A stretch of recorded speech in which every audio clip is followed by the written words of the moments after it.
Let's take a look at how to make these delicious Christmas rice puddings.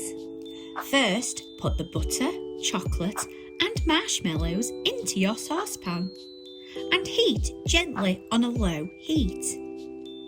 Stir the mixture until the chocolate and butter have melted and the marshmallows are just going gooey. Add the rice cereal to a bowl and pour the sticky butter and marshmallow mixture into the bowl, stirring well until everything is mixed together and coated. Now, place a spoonful of mixture on top of some cling film. Gather the cling film together and squish the mixture to create a ball. Then, place in the freezer until the mixture goes hard.